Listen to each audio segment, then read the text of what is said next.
Friends, 4వ తరగతి semester 1 ఒకసారి చూద్దాం.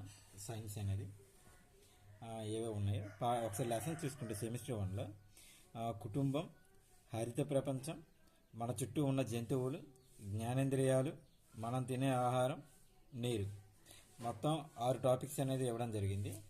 సో ఇందులో ఒక్కొక్క టాపిక్లో మనకి సంబంధించిన మ్యాటర్, వాటి నుంచి ఎటువంటి బిట్స్ అనేవి వస్తాయో ఒకసారి చూసుకుందాం. ఇక్కడ కుటుంబం చూసుకుంటే ఇక్కడ పెద్దగా ఏం లేవు. ఇక్కడ వంశవృక్షం అని ఇచ్చాడు. వంశవృక్షం అంటే తాతయ్య, నానమ్మ, ఇలా అంటే పై వాళ్ళ నుంచి కింద వాళ్ళ వరకు ఏ విధంగా ఎలా వచ్చారు ఇవన్నీ కూడా మొత్తం తెలిపేదంతా కూడా వంశవృక్షం అవుతుంది. తల్లిదండ్రులు, పిల్లలు, వాళ్ళ తల్లిదండ్రులు, వాళ్ళ తల్లిదండ్రులు ఇలా చూపించే దాన్ని ఏమంటారంటే వంశవృక్షం అని అంటారు. మనకి ఇక్కడ ఏంటంటే సంబంధాలు ఇచ్చారు. తండ్రికి తండ్రి ఏమవుతాడు, తండ్రికి తల్లి ఏమవుతుంది, తండ్రికి సోదరుడు ఏమవుతాడు, పెదనాన్న, ఓకే, ఇలా సంబంధాలను ఇచ్చాడు. ఓకే, దీంట్ నుంచి అయితే మనకి బిట్ రావచ్చు. అంటే పెదనాన్న భార్యని ఏమవుతుంది, లేదా పెదనాన్న కూతురు ఏమవుతారు, అత్త కొడుకు ఏమవుతారు, తండ్రికి తండ్రి మీకు ఏమవుతారు, ఇలా మనకి ఇక్కడ బిట్ అయితే రావచ్చండి. చూడండి, ఇక్కడ చూసుకుంటే జతపరచడంలో తండ్రికి తండ్రి ఏమవుతారు, తాతయ్య, తండ్రికి తల్లి ఏమవుతుంది, నాయనమ్మ, తల్లికి సోదరుడు ఏమవుతాడు, మామ, తల్లికి సోదరుడు, తండ్రికి సోదరు ఏమవుతుంది, అత్త అవుతుంది. ఇక్కడ ఇలా జతపరచడం అంటే రాంగ్ రాశారు. మనకి ఇక్కడ చూసుకుంటే వంశవృక్షం అనేది ఇవ్వడం జరిగింది. ఇక్కడ పెద్దగా బిట్స్ అయితే ఏం లేవు. మనకి ఇక్కడ చిన్న కుటుంబం, పెద్ద ఉమ్మడి కుటుంబం అని ఇచ్చారండి. చిన్న కుటుంబం అంటే ఏంటంటే తల్లి, తండ్రి, పిల్లలతో ఉన్న కుటుంబాన్ని ఏమంటారంటే చిన్న కుటుంబం అంటారు. చిన్న కుటుంబంలో తల్లి, తండ్రి మరియు వాళ్ళ పిల్లలు మాత్రమే ఉంటారండి. దాన్ని చిన్న కుటుంబం అంటారు. అయితే తల్లి, తండ్రి, పిల్లలతో కాకుండా తాతయ్య, నాయనమ్మ, నెక్స్ట్ వాళ్ళ తల్లిదండ్రులు, పెదనాన్నలు, అక్కలు, చెల్లెలు, అత్తలు, వీళ్ళందరూ కూడా ఉంటే దాన్ని ఏమంటారంటే ఉమ్మడి కుటుంబం అంటారు. ఇక్కడ చూడండి, తల్లి, తండ్రి, 2 పిల్లలు ఉంటే దాన్ని చిన్న కుటుంబం అంటారు. అలా కాకుండా తాతయ్య, పెదనాన్న వీళ్ళందరూ కలిపి ఉంటే దాన్ని ఏమంటారు, ఉమ్మడి కుటుంబం అంటారు.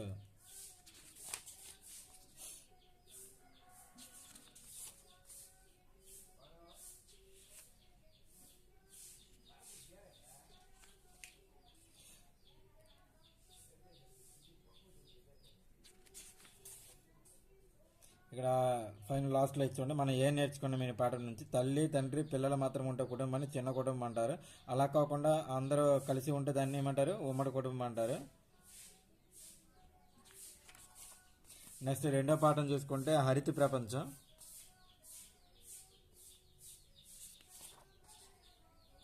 హరిత ప్రపంచంలో చూడండి, మన చుట్టూ ఉన్న అనేక రకాల మొక్కలు, వృక్షాలు చూసుంటాం. ఇవి మన ప్రపంచాన్ని పచ్చగా రంగులమయంగా చేస్తాయి. ఓకే, ఇక్కడ చూడండి, ఇవైతే టెట్ల లాస్ట్ మీ బిట్ ఇచ్చాడు. ఈ కింది వాటిలో పర్వత ప్రాంతాల్లో పెరిగే మొక్కలు ఏవని అడిగాడు. పైన్ మరియు ఓక్. ఒకసారి గుర్తుపెట్టుకోండి, పైన్ మరియు ఓక్ ఇవేంటంటే ఈ షేప్లో ఉంటాయి, శంఖం షేప్లో ఉంటాయి, మొక్కలు అనేవి పెరుగుతాయి. పైన్ మరియు ఓక్ అనేవి పర్వత ప్రాంతాల్లో పెరుగుతాయి. మర్రి చెట్టు, రావి చెట్టు ఇవన్నీ కూడా చిన్న చెట్టు. ఇక్కడ చూడండి, బ్లాక్ బెర్రీ, ఇవన్నీ కూడా పెద్ద పెద్ద వృక్షాలు. ఇవన్నీ కూడా మైదాన ప్రాంతాల్లో పెరుగుతాయి. అంటే ఈ కింది వాటిలో మైదాన ప్రాంతాల్లో పెరిగే మొక్కలు ఏవి అంటే మర్రి, రావి చెట్టు ఇలా చెప్పుకోవచ్చు. పర్వత ప్రాంతాల్లో పెరిగే మొక్కలు ఏవంటే పైన్ మరియు ఓక్ అని చెప్పుకోవచ్చు. ఇక్కడ చూడండి, ముళ్ళ చెట్లు ఉన్నాయి, ఎడారి ప్రాంతంలో పెరుగుతాయి. ఎగ్జాంపుల్ ఏంటంటే బ్రహ్మజముడు మరియు నాగజముడు. బ్రహ్మజముడు, నాగజముడు ఎక్కడ పెరుగుతాయి, ఎడారి ప్రాంతాల్లో ఎక్కువగా పెరుగుతాయి. అయితే ఎడారి ప్రాంతాల్లో పెరిగే మొక్కలు అనేవి కాండాలలో నీటిని నిల్వ చేసుకొని ఉపయోగించుకుంటాయి. ఇక్కడ చూడండి, మీకు తెలుసాలో బ్రహ్మజముడు, నాగజముడు వంటి మొక్కలు ఎక్కువగా ఎడారి ప్రాంతాల్లో పెరుగుతాయి. ఎడారి మొక్కలు వాటి కాండాలలో నీటిని నిల్వ చేసుకొని ఉపయోగించుకుంటాయి. ఎడారి మొక్కలు నీటిని అనేవి కాండాలలో నిల్వ చేసుకుని తర్వాత భవిష్యత్తుకు ఉపయోగించుకుంటాయి అవసరాల కోసం. ఇక్కడ చూడండి, నీటిలో పెరిగే మొక్కల గురించి ఇవ్వడం జరిగింది. నీటిలో పెరిగే మొక్కల్లో ఇక్కడ కొన్ని రకాలు చూడండి, పూర్తిగా నీటిలో పెరిగే మొక్కలు ఉన్నాయి. నెక్స్ట్ ఏంటంటే పైకి పువ్వు ఉండి అడుగు భాగంలో వేళ్ళు ఉండే మొక్కలు ఉన్నాయి. నెక్స్ట్ పూర్తిగా నీటిపై తేలే మొక్కలు ఉన్నాయి. ఇక్కడ ఒకసారి చూద్దాం. డక్వీడ్, గుర్రపు డెక్క మరియు డక్వీడ్ అనేవి పూర్తిగా నీటిపై తేలుతాయి. ఈ గుర్రపు డెక్క మరియు డక్వీడ్ అనేవి డక్వీడ్ ఈ రెండు కూడా పూర్తిగా నీటిపై తేలే మొక్కలు.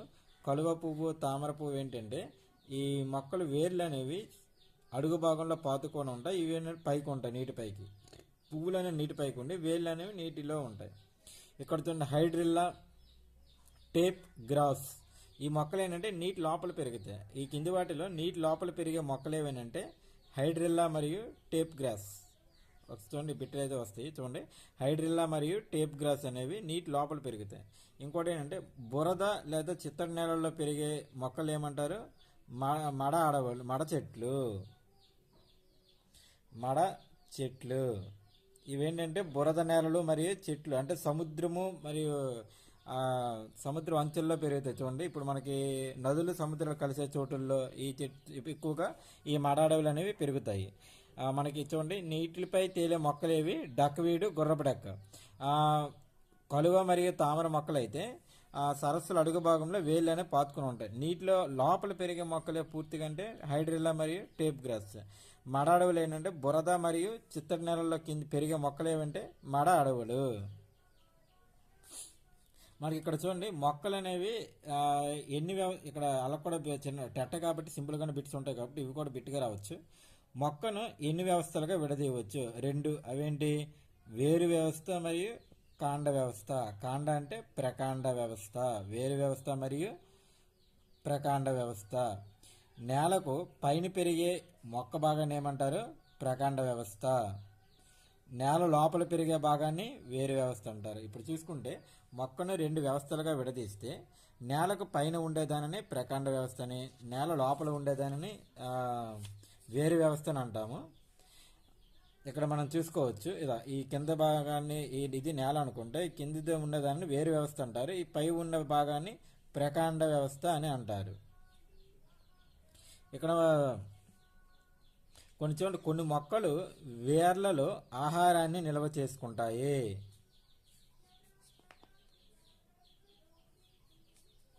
కొన్ని మొక్కలు ఆహారాన్ని వేర్లలో నిల్వ చేసుకుంటాయి. ఎగ్జాంపుల్ ఏంటంటే క్యారెట్, బీట్రూట్, ముల్లంగి. ఇవేంటంటే భూమి లోపల ఇవి పెరుగుతాయి. ఈ భూమి లోపల పెరుగుతాయి. ఇవి వేర్లలో ఆహారాన్ని నిల్వ చేసుకుంటాయి. ఇక్కడ క్యారెట్, బీట్రూట్, మనకి ముల్లంగి ఇచ్చారు. ఇవేంటంటే ఇవన్నీ కూడా వేర్లు. ఈ వేర్లలో ఆహారాన్ని నిల్వ చేసుకుంటాయి. క్యారెట్, బీట్రూట్, ముల్లంగి. మనం వీటిలో అంటే ఈ కింది వాటిలో వేరుని ఆహారంగా తీసుకునే మొక్కలేవంటే మనం వేరుని ఆహారంగా తీసుకుంటాం కదా, ఆ మొక్కలేవంటే క్యారెట్, బీట్రూట్, ముల్లంగి. ఇవేంటంటే వేరు భాగము, మొక్క యొక్క వేరు భాగం. వీటినే మనం ఆహారంగా తీసుకుంటాం. మొక్క యొక్క వేరు భాగాన్ని ఆహారంగా ఏవి తీసుకుంటామంటే క్యారెట్, బీట్రూట్ మరియు ముల్లంగి. వీటిలో మొక్కలోని వేరు భాగాన్ని ఆహారంగా తీసుకుంటాం. ఇక్కడ చూడండి వేర్లు అనేవి మొక్కను నేలలో గట్టిగా పట్టి ఉంచి నేల నుండి పోషకాలను గ్రహిస్తాయి. బిట్ ఎలా వస్తుంది? మొక్కను నేలలో గట్టిగా పట్టి ఉంచడానికి ఉపయోగపడే మొక్కలోని భాగం ఏది? కాండమా, వేరా, కొమ్మల? ఏవనంటే వేరు. మొక్కను నేలలో గట్టిగా పట్టి ఉంచి నేల నుండి పోషకాలు గ్రహించడానికి ఉపయోగపడే భాగం ఏది? వేర్లు. అయితే ఈ వేర్లు అనేవి 2 రకాలుగా ఉంటాయి. తల్లి వేరు, గుబురు వేరు లేదా పిల్ల వేర్లు. తల్లి వేరు ఏంటంటే ఇది ప్రధాన వేరు. ఇక్కడ మనం చూసుకుంటే తల్లి వేరు ఇది ప్రధాన వేరు. ఇది భూమి లోపలికి నిటారుగా చొచ్చుకొని ఉంటుంది. ఈ ప్రధాన వేరుకి తల్లి వేరుకి ఇరువైపులా ఉండే వాటిని ఏమంటారంటే పిల్ల వేర్లు అని అంటారు. మనకి తల్లివేరు వ్యవస్థ ఉండేవి ఏంటంటే పెద్ద పెద్ద చెట్లు ఉంటాయి కదా, వాటన్నిటి కూడా తల్లివేరు వ్యవస్థ ఉంటుంది. ఎగ్జాంపుల్ వేప చెట్టు, చింత చెట్టు, మామిడి చెట్టు, ఇవన్నీ కూడా తల్లివేరు వ్యవస్థ అనేది ఉంటుంది. అయితే గుబురువేరు వ్యవస్థ, పీచివేరు వ్యవస్థ అంటాము. కాండం అడుగు భాగం నుంచి అనేక సన్నని చిన్న వేర్లు గుత్తులుగా వస్తాయి. అంటే చూడండి ఇక్కడ గుబురు వేర్లు ఇలా గుత్తులుగా వేర్లు అనేవి వస్తాయి. వీటిని ఏమంటారంటే గుబురు వేర్లు అని అంటారు లేదా పీచి వేర్లు అని అంటారు. ఇవి ఎక్కువగా వరి, జొన్న, మొక్కజొన్న వంటి మొక్కల్లో ఎక్కువగా పెరుగుతాయి. మనకి మర్రి చెట్టు, వేప చెట్టు, చింత చెట్టు వృక్షాలలో వేర్లు అనేవి నేల లోపలికి చొచ్చుకొని పోయి ఉంటాయి. మనకి ఆల్రెడీ ఇక్కడ చూసుకున్నాం. అంటే ఇవి తల్లి వేరు ఎక్కువగా లోపలికి చొచ్చుకొని ఉంటాయి. మర్రి చెట్టు, వేప చెట్టు పెద్ద పెద్ద వృక్షాల్లో. అలా కాకుండా గులాబీ చెట్టు, మల్లి చెట్టు, ఈ మొక్కల్లో వేళ్ళు అనేవి లోపలికి పెరగవు, ఇవి కొంచెం పైన ఉంటాయి, గుబురుగా ఉంటాయి. నెక్స్ట్ నీటి మొక్కల వేళ్ళు అనేవి మృదువుగా స్పాంజిలాగా ఉండి తేలడానికి సహకరిస్తాయి. వేళ్ళు సాధారణంగా బూడిద వర్ణంలో ఉంటాయి. మనకి నీటి మొక్కల్లో చూసుకుంటే ఇవి ఏంటంటే నీటి మొక్కల యొక్క వేళ్ళు మృదువుగా స్పాంజ్గా ఇవేంటి నీటిపై తేలుతూ ఉంటాయి. నీటి మొక్కల వేళ్ళైనా నీళ్ళపై తేలాలంటే అవేంటంటే స్పాంజ్ అంటే మృదువుగా ఉండాలి, తేలికగా ఉండాలి. సో అందువల్ల నీటి మొక్కల వేళ్ళు మృదువుగా స్పాంజిలాగా ఉండి తేలడానికి సహకరిస్తాయి. వేళ్ళు సాధారణంగా బూడిద వర్ణంలో ఉంటాయి. ఏవి నీటి మొక్కల వేళ్ళు అనేవి సాధారణంగా బూడిద వర్ణంలో ఉంటాయి. మనకి ఇక్కడ చూసుకుంటే క్యారెట్, బీట్రూట్, ముల్లంగి ఇవి వేళ్ళు భాగంలో ఆహారాన్ని నిల్వ చేసుకుంటాయి. దీన్ని మనం ఆహారంగా తీసుకుంటాం. ఇక్కడ మీకు తెలుసా ఒట్టి వేళ్ళు, ఈ కింద చూడండి, వేసవిలో చల్లదనం కోసం ఉపయోగించే వేళ్ళేవి ఒట్టి వేళ్ళు. వీటిని కూల్ మ్యాట్స్లోను, దుస్తులు ఉంచి అలమరల్లోనూ మంచి వాసన కోసం కూడా ఉపయోగించవచ్చు. నిమ్మగడ్డి మనకు తెలిసింది, నిమ్మగడ్డి వేర్లను సువాసన తైలాలలోనూ దోమలను తరిమే పదార్థాలను ఉపయోగిస్తారు. ఈ నిమ్మగడ్డిని ఏంటంటే సెంట్లు తయారీలో ఉపయోగిస్తారండి. నెక్స్ట్ దోమలను తరిమే పదార్థాలను దోమలు తరిమే ఔషధాలలో కూడా ఈ నిమ్మగడ్డిని అనేది ఉపయోగించడం జరుగుతుంది. ఇక్కడ రెండు ఇచ్చారు చూడండి, ఒట్టివేరు మరియు నిమ్మగడ్డి. ఒట్టివేరు దేనికోసం వాడతారు? ఒట్టివేరు అనేది వేసవిలో చల్లదనం కోసం కూలర్స్లోను, కూల్ మ్యాట్స్లోను, దుస్తులు ఉంచే అలమరల్లోనూ ఈ ఒట్టివేర్లు అనేవి వాడటం జరుగుతుంది. నిమ్మగడ్డ అనేది సువాసన వచ్చే పదార్థాలలో ఈ నిమ్మగడ్డని అనేది వాడటం జరుగుతుంది. మనకు ఇక్కడ పువ్వు ఇచ్చారండి, ఆ పువ్వులను కొన్ని భాగాలు ఇచ్చారు. ఇక్కడ మందార పుష్పం అనేది ఇచ్చారు. అయితే ఇక్కడ మనకి పుష్పంలో ఎన్ని భాగాలు ఉంటాయి అని అంటే ఆ బిట్ 5 భాగాలు ఉంటాయి. కొన్ని మొక్కల్లో కొన్ని పుష్పాలలో 4 భాగాలు ఉంటాయి, కొన్ని పుష్పాల్లో 5 భాగాలు ఉంటాయి. నార్మల్గా అయితే పుష్పాల్లో ఎన్ని భాగాలు ఉంటాయంటే 5 భాగాలు. అవేంటంటే రక్షక పత్రావళి, నెక్స్ట్ ఆకర్షణ పత్రావళి, రక్షక పత్రావళి, ఇది రక్షక పత్రావళి, ఇక్కడ రక్షక పత్రావళి, ఇది ఆకర్షణ పత్రావళి, కేసరం, ఇక్కడ అండకోశం కూడా ఉంటుందండి. మనకి ఇక్కడ కాడ అనేది ఇవ్వడం జరిగింది. ఇక్కడ పుష్పంలో మొక్కల భాగాలు. అయితే పుష్పంలో ఆకర్షణ పత్రం ఏంటంటే ఈ రక్షక పత్రం ఆకుపచ్చ రంగులో ఉంటుంది కదా, ఈ రక్షక పత్రం పైన ఆకర్షణ పత్రం ఉంటుంది. అంటే రంగులుగా ఉండే భాగాన్ని ఏమంటారంటే ఇలా ఆకర్షణ పత్రావళి అని అంటారు. ఇవి పువ్వుకు అంతే, దీంతో కాకుండా పువ్వుకి రక్షణగా ఉండేది రక్షణ పత్రం, దీని కింద ఉండేది ఇది ఆకర్షణ పత్రం అండి, వివిధ రంగుల్లో ఉంటుంది. దీని కింద ఉండేది రక్షక పత్రం, ఇది కేసరం అండి, ఇది అండకోశం. నెక్స్ట్ పుష్పాలను అలంకరణ కోసం ఉపయోగిస్తారు. కొన్ని పుష్పాలు అయితే మందార, వేప పుష్పాలు ఔషధాలు. ఈ కింది వాటిలో ఔషధాల తయారీలో ఉపయోగించే పుష్పాలు చూసుకుంటే వేప చెట్టు, తులసి మరియు మందార, వీటిని ఔషధాల తయారీలో ఉపయోగిస్తారు. నెక్స్ట్ ఈ కింది వాటిలో సువాసనకు ఉపయోగించే పుష్పాలు ఏవంటే గులాబీ, మల్లె, లిల్లీ, లావెండర్ పుష్పాలు. వీటిని సువాసన కోసం ఉపయోగిస్తారు. మనం ఇంత చెప్పుకున్న ఈ సువాసన తయారీలో ఉపయోగించేది వేర్లేవి నిమ్మగడ్డి వేర్లు, ఇక్కడ పుష్పాలను ఉపయోగిస్తున్నారు. నెక్స్ట్ కొన్ని పువ్వులను కూడా మనం ఆహారంగా తీసుకుంటాం. ఇందులో ఆల్రెడీ చెప్పుకున్నాం మనం, కాలీఫ్లవర్ అనేది పువ్వును అనేది ఆహారంగా తీసుకోవడం జరుగుతుంది. ఈ కింది వాటిలో పువ్వును ఆహారంగా తీసుకోండి అని చెప్పాము. అట్లా ఎగ్జాంపుల్ ఏంటంటే కాలీఫ్లవర్. అయితే ప్రస్తుత కాలంలో రైతులు ఎక్కువగా సంకరీకరణ పద్ధతి అనేది ద్వారా పండిస్తున్నారండి. ఫలాలు లేదా పండ్లు, విటమిన్లు, ఖనిజాలు మనం అందించే అద్భుత వనరులు. ఇవి పీచు పదార్థాన్ని అధికంగా కలిగి ఉంటాయి. పళ్ళలో ఎక్కువగా పండ్లు, ఫ్రూట్స్లో ఎక్కువగా విటమిన్స్, ఖనిజ లవణాలు, పీచు పదార్థం అనేది ఎక్కువగా ఉంటుందండి. నెక్స్ట్ ఇక్కడ మీకు తెలిసేలా చూసుకుంటే ఉగాది పచ్చడి ప్రత్యేకంగా పండగ నాడు తయారు చేస్తారు. ఎక్కువగా ఇది ఎక్కడెక్కడంటే ఆంధ్రప్రదేశ్, కర్ణాటక, తమిళనాడు ఈ 3 రాష్ట్రాల్లో ఉగాది పచ్చడిని తయారు చేయడం జరుగుతుందండి. ఉగాది పచ్చడిలో మొత్తం ఎన్ని రుచులు ఉంటాయంటే 6 రుచులు ఉంటాయండి. ఈ కింది వాటిలో ఉగాది పచ్చడిలో లేని రుచి అని అడగచ్చు. ఈ కింది వాటిలో ఉగాది పచ్చడిలో ఉండే రుచులు ఏవి అని అడగచ్చు. తీపి, పులుపు, ఉప్పు, వగరు, కారం, చేదు, ఇవి ఉగాది పచ్చడిలో ఉండే రుచులండి. మన బిట్ అంటే ఉగాది పచ్చడిలో కింది వాటిలో ఉగాది పచ్చడిలో లేని రుచి ఏది అని అడగచ్చండి.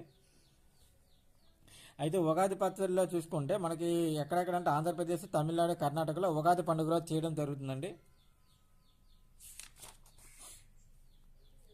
మొక్కలు మనకు చూసుకుంటే కిరణజన సమగ్ర ఏ విధంగా జరుపుకుంటాయంటే కార్బన్ డైఆక్సైడ్, నీరు, సూర్యరశ్మిని ఉపయోగించుకొని ఆహారాన్ని మొక్కలు తయారు చేసుకుంటే అందువల్ల మొక్క యొక్క ఆకును ఆహార కర్మాగారం అంటారని మనం ఆల్రెడీ తెలుసుకున్నాం 3వ తరగతిలో.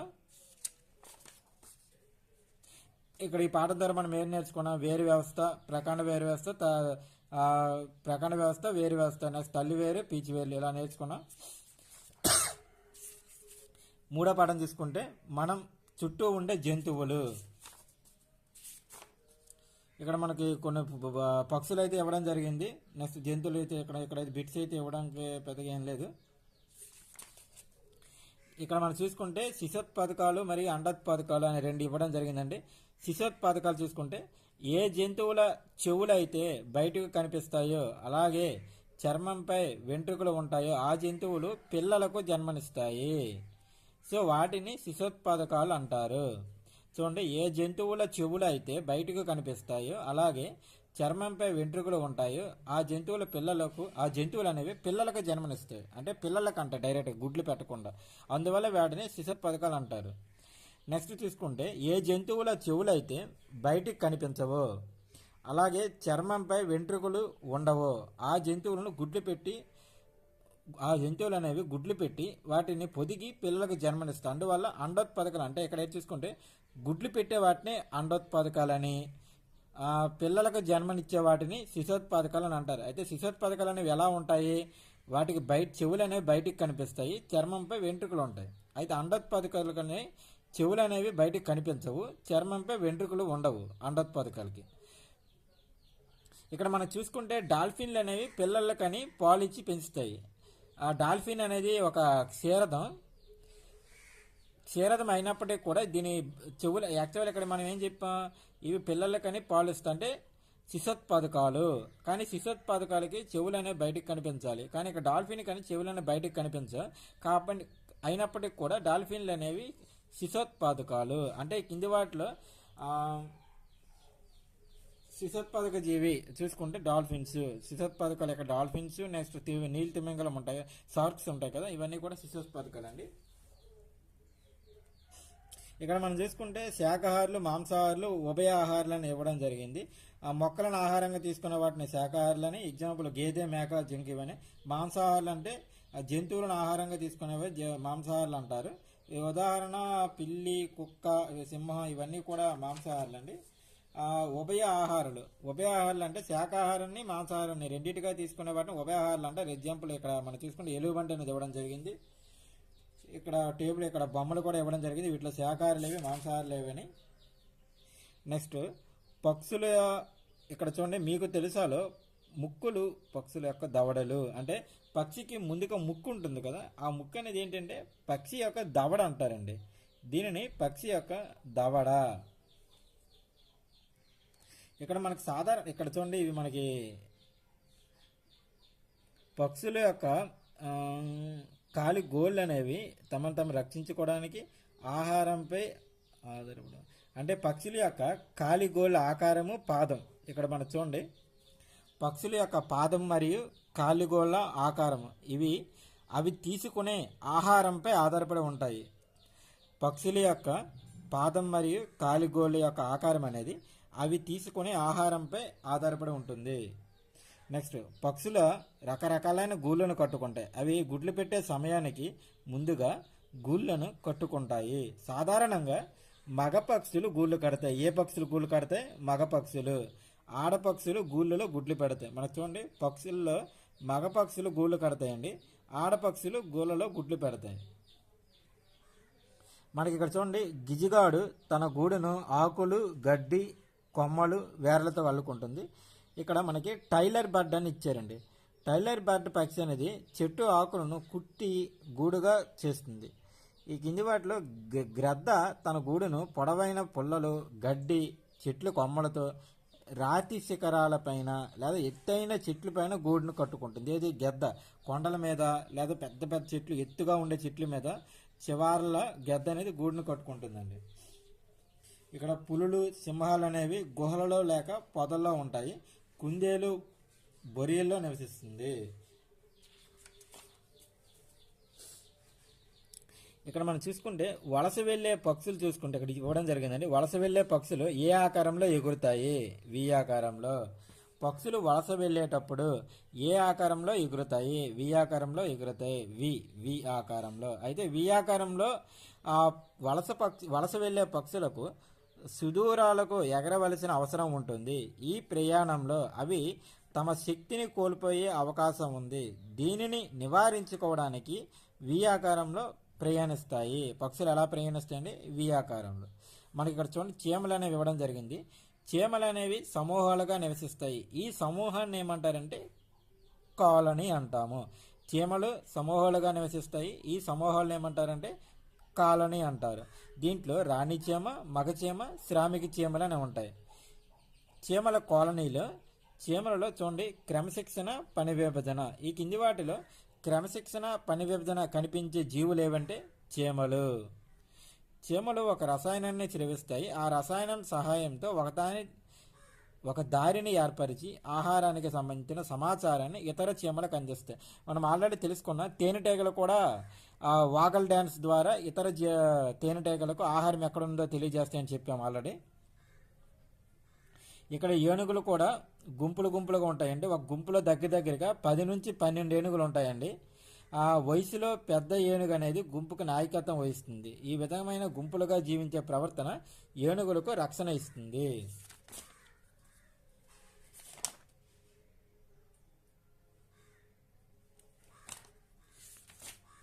నెక్స్ట్ పాట జ్ఞానేంద్రియాలు అండి. మనకి ఇక్కడ జ్ఞానేంద్రియాలు చూసుకుంటే ఇవి 5 ఉంటాయి కదా. చర్మం, కళ్ళు, చెవి, నాలుక, ముక్కు.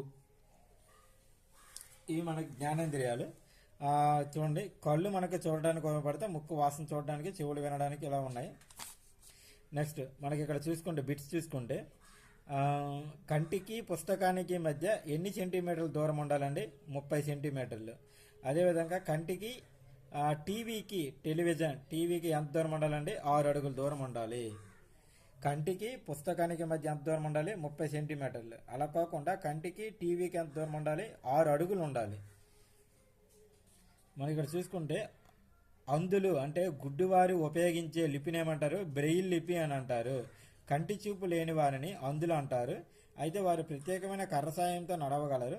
ప్రత్యేకమైన లిపిని ఉపయోగిస్తారు. వాళ్ళు ఉపయోగించే లిపిని ఏమంటారంటే బ్రెయిల్ లిపి. ఈ లిపిని కనుక్కున్నది ఎవరు? Louis Braille. ఈ లూయిస్ బ్రెయిల్ అనేవైన అంధుల కోసం ప్రత్యేకమైన లిపిని కనుక్కున్నారు. ఆ లిపిని ఏమంటారు? బ్రెయిల్ లిపి. కీటకాలు కీటకాలు అనేవి ఎన్ని కాళ్ళు కలిగి ఉంటాయంటే 6 కాళ్ళు కలిగి ఉంటాయండి. కానీ ఈగలు ఒక్కటే కీటకాల వల్లే కాకుండా 5 మనకి ఇక్కడ ఈగల్లో చూసుకుంటే ఈగలు ఇతర కీటకాల వల్లే కాకుండా 5 కళ్ళు అనేవి ఉంటాయండి, ఐస్ అనేవి. ఈగలో ఈ కింది వాటిలో ఏ కీటకంలో 5 కళ్ళు ఉంటాయి చూసుకుంటే ఈగండి. లేకపోతే ఈగలో కళ్ళు అనేవి ఎన్ని ఉంటాయి? 5. ఈ కింది వాటిలో చీకటిలో కూడా చూడగలిగే జీవి ఏది? గుడ్లగూబ లేదా పక్షి ఏది?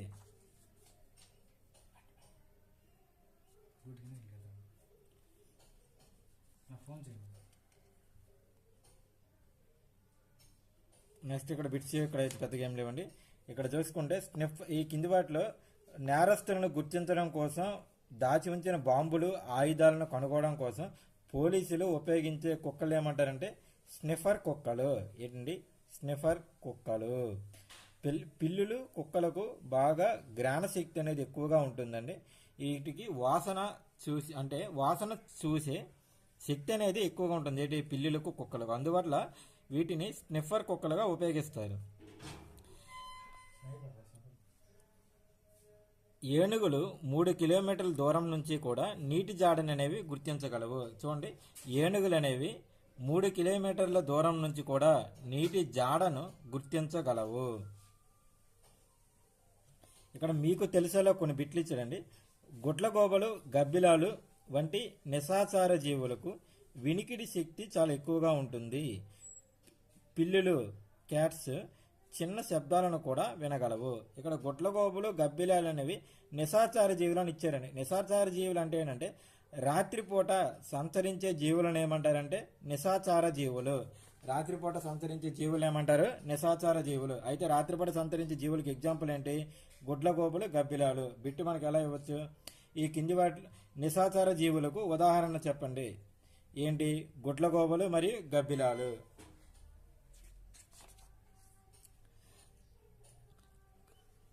కప్పలు, బల్లులు, ఓసరవిల్లులు అనేవి ఆహారాన్ని పట్టుకోవడానికి నాలికను ఉపయోగిస్తాయి. జిరాఫీలో పొడవైన నాలిక ఉంటుంది. పాములు కూడా నాలుగు ద్వారా వాసనను పసిగడతాయి. ఇక్కడ పెద్దగా బిట్స్ అయితే ఇట్లేవండి. స్వాతంత్ర దినోత్సవం మనకి కావాలో తెలిసింది. ఇక్కడ పీడబ్ల్యూడి చట్టం అనేది ఉందండి. పీడబ్ల్యూడి చట్టము persons with disability act. PWD act persons with disability act ఇప్పుడు 2016 ప్రకారం నడవలేని, చూడలేని, వినలేని, మాట్లాడలేని వారిని దివ్యాంగులు అంటారు లేదా విభిన్న ప్రతిభ గల వ్యక్తులని అంటారు. ఏ యాక్ట్ ప్రకారం అండి? పీడబ్ల్యూడి చట్టం 2016 అండి. చూసుకోండి ఏ సంవత్సరంలో వచ్చింది. 2016 ప్రకారం దివ్యాంగులు అంటే లేదా విభిన్న ప్రతిభ గల వ్యక్తులు అంటే ఎవరిని అంటారండి? నడవలేని, చూడలేని, వినలేని వారిని దివ్యాంగులు అంటారు. ఇది ఎప్పుడండి పీడబ్ల్యూడి యాక్ట్ వచ్చిందంటే 2016లో వచ్చింది. పీడబ్ల్యూడి యాక్ట్ అండి, పర్సన్స్ విత్ డిజబిలిటీ యాక్ట్. మనకి ఇక్కడ కొంతమంది ఇద్దరు ఫోటోలు ఇచ్చారండి. ఎవరెవరంటే రవిచంద్రన్ మరియు సుధాచంద్రన్ మరియు రవీందర్ జైన్. సుధాచంద్రన్ ఆవిడ నర్తకండి. ఈవిడ ప్రమాదంలో కాలును కోల్పోయింది. కృత్రిమ కాలు సహాయంతో నాట్యం చేయడం ప్రారంభించింది. రవీందర్ జైన్ పుట్టుకతో అంధత్వం కలిగి ఉన్నారండి. అయినప్పటికీ కూడా ఆయన ప్రతిభ, కఠోర శ్రమ వల్ల ఆయన సినిమా రంగంలో మంచి గాయకునిగా గొప్ప స్థానాన్ని పొందారు. ఇక్కడ రవిచంద్రన్ మరియు రవీందర్ జైన్ మరియు సుధాచంద్రన్ అండి. ఇక్కడ పెద్దగా బిట్స్ అయితే నెక్స్ట్ ఏం లేవు. హెలెన్ కెల్లర్ ఆవిడ కూడా మోగా, చెవుడు రెండూ ఉన్నాయండి. మోగా మరియు చెవుడి. నెక్స్ట్ పాఠం ఏంటంటే మనం తినే ఆహారం అండి.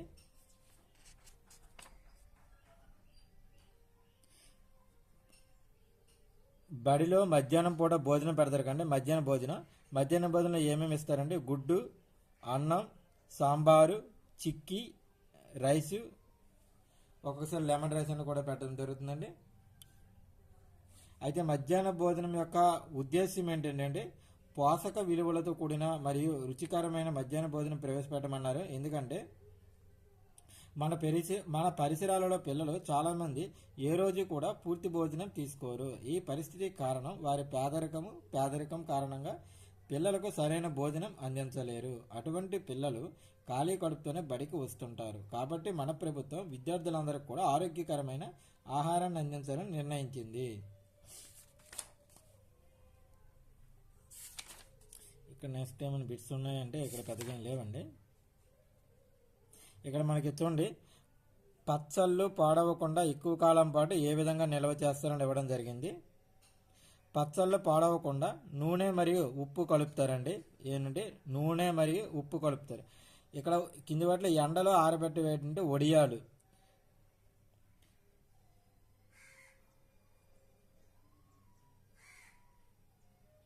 ఇక్కడ చూడండి పచ్చళ్ళకు నిల్వ చేయడానికి నూనె మరియు ఉప్పు కలుపుతారని చెప్పాము. పచ్చళ్ళు బూజు పట్టకుండా అదేవిధంగా బ్యాక్టీరియా నిరోధించడానికి నూనె అనేది దేనికి ఉపయోగపడుతుందంటే బూజు పట్టకుండా మరియు బ్యాక్టీరియా. అయితే ఉప్పు దేనికి? నిలువ చేయడానికి ఉపయోగిస్తారు. నిలువ చేసే కారకంగా ఉప్పు ఉపయోగిస్తారు. బూజు పట్టకుండా బ్యాక్టీరియా నిరోధించడానికి నూనె ఉపయోగిస్తారు. ఎక్కువ ఉప్పు మరియు నూనె కలిపి ఎండలో పెట్టి నిల్వ చేయగల ఆహార పదార్థాల జాబితాను తయారు చేయండి. ఇక్కడ జట్లు చర్చించడం ఇచ్చారు. ఇక్కడ మనకు చూడండి తాజా పండ్లను చక్కెర పాకంలో నిల్వ ఉంచవచ్చు. పండ్లను ఎక్కడ నిల్వ చేస్తారండి? తాజా పండ్లను చక్కెర పాకంలో నిల్వ చేయవచ్చు లేదా జాము తయారు చేయొచ్చండి. ఈ విధంగా నిల్వ చేయవచ్చు పండ్లను. అయితే కొన్ని కూరగాయలు, మాంసం, చేపలను అధిక చల్లదనం కలిగి ఉన్న పెట్టెలలో నిల్వ ఉంచుతారండి. ఈ పద్ధతిని ఏమంటారంటే ఫ్రీజింగ్ అంటారు. అంటే కొన్ని కూరగాయలు, చేపలు, మాంసం వీటిని ఏంటంటే ఫ్రీజింగ్ పద్ధతి ద్వారా నిల్వ చేస్తారండి. పండ్లు, కూరగాయలు, ఆకుకూరలు వీటిని పచ్చళ్ళుగా చేసి ఎక్కువ కాలం నిల్వ చేయవచ్చు. ఉప్పు, కారం, నూనె చేర్చి పండ్లు, కూరగాయల, మాంసము ఎక్కువ కాలం నిల్వ చేయవచ్చు. పాలు కూడా ఎక్కువ కాలం నిల్వ చేయవచ్చు. ఇక్కడ మనం చెప్పే మాట్లాడే నూనె ఎందుకు వాడతారు, ఉప్పు ఎందుకు వాడతారు? నూనె అనేది బ్యాక్టీరియా మరియు బూజు పట్టకుండా నిరోధించడానికి నూనె వాడతారు. ఉప్పును అనేది నిల్వ చేసే కారకంగా ఉప్పు అనేది వాడతారు.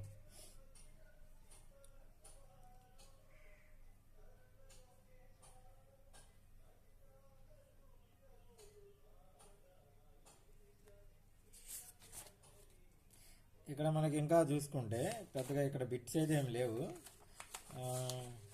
నెక్స్ట్ పాఠం ఏంటంటే నీరండి.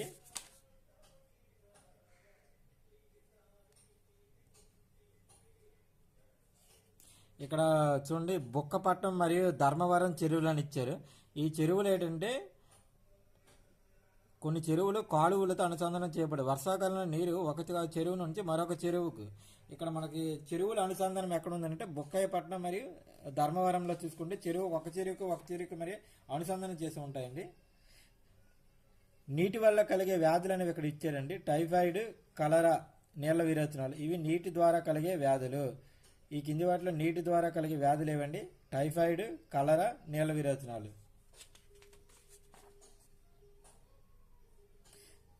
చూడండి శుద్ధి చేసే ప్రక్రియలో ఎన్ని దశలు ఉన్నాయండి? 5 దశలు కలవు. 5 దశలు. గ్రామీణ సురక్షిత త్రాగునీటి భాగంలో నీటిని శుద్ధి చేసే విధానంలో ఎన్ని దశలు కలవు అని అంటే 5 దశలు. టెట్లో ఒకసారి ఇచ్చారండి బిట్టు, ఒకసారి చూసుకోండి. ఇక్కడ శుద్ధి చేసే విధానం మొత్తం 5 ఇచ్చారండి. మనకి ఇక్కడ చూసుకుంటే వడపోయడం ఇక్కడ చిన్న చిన్న పాత్ర తొలగించి వడపోయబడిన నీరును క్లోరినేషన్ తిట్లో పండి. ఇక్కడ క్లోరినేషన్ అంటే ఏంటంటే నీటికి బ్లీచింగ్ పౌడరు చేర్చడాన్ని క్లోరినేషన్ అంటారు. అంటే ఈ క్లోరినేషన్ అంటే నీటిలో సూక్ష్మజీవులు చంపడానికి ఉపయోగించేది ఏంటంటే బ్లీచింగ్ అండి. ఆ పద్ధతిని ఏమంటారంటే క్లోరినేషన్ అంటారు. అంటే నీటికి బ్లీచింగ్ పౌడర్ కలిపి సూక్ష్మజీవులను చంపడాన్ని ఏమంటారంటే క్లోరినేషన్ అంటారు. ఇక్కడ చూడండి, ఇక్కడ నీరు అనేది సూర్యరశ్మి వల్ల ఆవిరిగా మారిపోతుంది. ఇలా ఆవిరిగా మారే ప్రక్రియను ఏమంటారు? బాష్పీభవనం. నీటి ఆవిరిగా మారే ప్రక్రియను బాష్పీభవనం అంటారు. ఇక్కడ యాక్చువల్లీ మనకు తప్పించడం చూడండి. సాధారణంగా కొలనులు, చెరువులు, నదులు, సముద్రాల నీరు గాలిలోకి బాష్పీభవనం చెందుతుందని ఆల్రెడీ ఇచ్చాను. అయితే ఇక్కడ అది ఘనీభవనం, అది గట్టిగా ఈ మేఘంలా తయారవుతుంది. ఈ మేఘాలు చల్లగాలి తగలగానే అవి చల్లబడి చిన్న చిన్న బిందువులుగా మారుతాయి. దీన్ని ఏమంటారంటే ఇక్కడ ఘనీభవనం అని ఇచ్చారు. అంటే తప్పు అండి. యాక్చువల్లీ దీన్ని ద్రవీభవనం అంటారు. అంటే ఘనీభవనంలో ఘనరూపంలో ఉన్న మేఘాలు చల్లబడి ద్రవ రూపంలోకి మారడాన్ని ఏమంటారంటే ద్రవీభవనం అంటారు. ఇవి వర్షంలాగా మారుతాయి. సో ఇక్కడతో 4వ తరగతి సెమిస్టర్ 1 అనేది కంప్లీట్ అయిందండి.